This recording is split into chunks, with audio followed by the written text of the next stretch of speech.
जय श्री राम, जय बागेश्वर धाम। दोस्तों, आज बागेश्वर धाम बाबा ने कथा में बताया यशोदा माता श्री कृष्ण भगवान की माता थी। उन्होंने भगवान को अपने हृदय में पाला और उनकी साक्षात्कार की सुअवस्था में उन्होंने उन्हें अपने बेटे के रूप में माना। यशोदा माता की पूजा करने से भगवान श्री कृष्ण उनके पुत्र और अनन्य संपन्नता का प्रतीक बन गए। भगवान श्री कृष्ण का जन्म गोकुल नामक गांव में हुआ।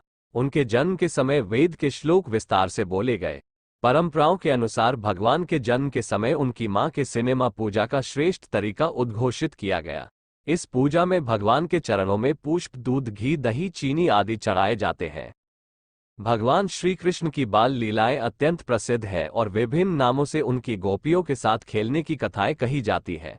उनकी गाथा में एक खास स्थान यशोदा माता की घकत-घटीरी क्रीड़ा को माना जाता है, जहां भगवान श्री कृष्ण एक चोर बिलोने के समान अपने घर के अंदर घुस जाते हैं और उनकी मां उन्हें पकड़ने का प्रयास करती है।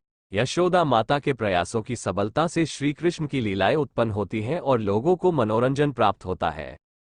भगवान श्री कृष्ण की गोपियां अपने प्रेम और आदर के साथ उन्हें गोपाल भगवान के रूप में स्वीकार करती थीं। उनकी भक्ति और समर्पण से यशोदा माता ने अद्वितीय पुण्य प्राप्त किया और उनका पुत्र भगवान श्री कृष्ण के रूप में पाया। यशोदा माता का पुण्य और भक्ति उनके संबंध में होने से भगवान श्री कृष्ण उनके सहचरी, सखा और प्रेमी हो गए। उनकी माता के प्रेम ने उन्हें एक सामान्य मानव में से अलग बनाया और उन्हें सर्वश्रेष्ठ पुरुषों में से एक बना दिया।